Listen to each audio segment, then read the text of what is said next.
Hello students, welcome to math class of reading sir. प्यारे बच्चों, आज हम class 7 chapter 4 simple equation discuss करेंगे।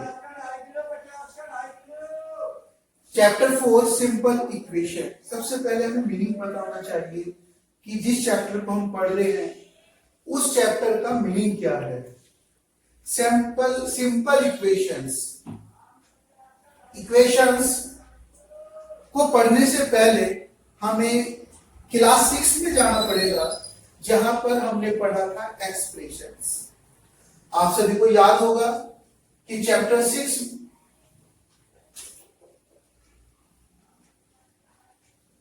क्लास 6 में हमने एक्सप्रेशंस को पढ़ा था।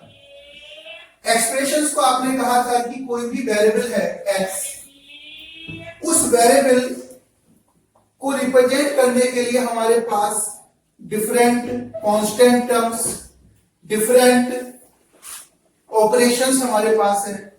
अब आप देखिए कि यदि मैं x को +2 कर दूं तो ये क्या बना, हमारा एक एक्सप्रेशन बन गया।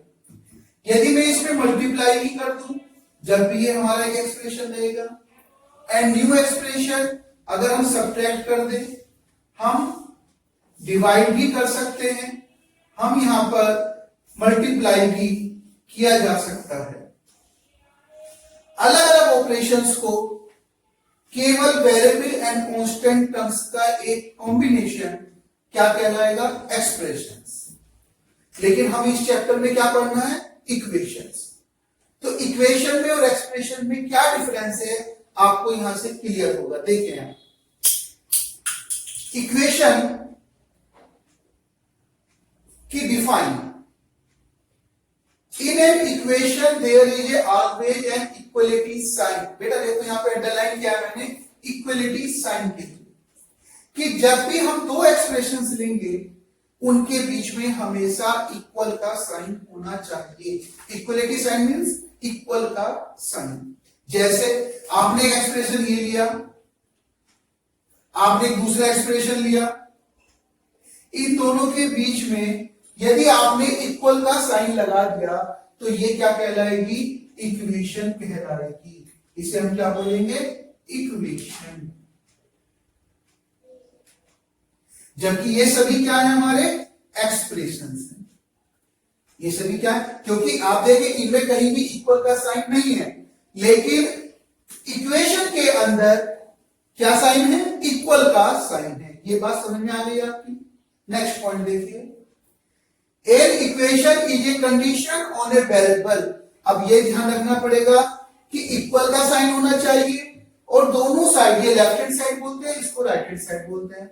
आप लेफ्ट हैंड साइड में कोई वेरिएबल ले लीजिए, राइट हैंड साइड में कोई वेरिएबल ले लीजिए, या दोनों में से किसी एक जगह ले लें। आप ऐसे भी लिख सकते हैं x + 2 = 5। 5 भी अपने आप में अगर आप केवल 5 लिखते हैं तो ये भी एक्सप्रेशन कहलाएगा।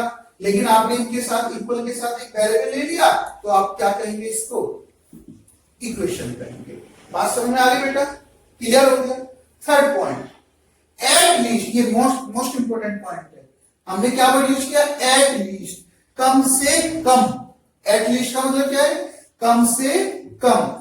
One of the two expression, ये जो दो एक्सप्रेशन हमने लिए हैं इनमें कम से कम मस्ट कंटेन द वेरिएबल, इनमें वेरिएबल होना चाहिए। वेरिएबल किसे बोलते हैं आप, जैसे x है, y है, t है, z है, s है, ये सब क्या है, हमारे वेरिएबल्स हैं। बात समझ में आ गई। एग्जांपल्स देखिए आप इसके।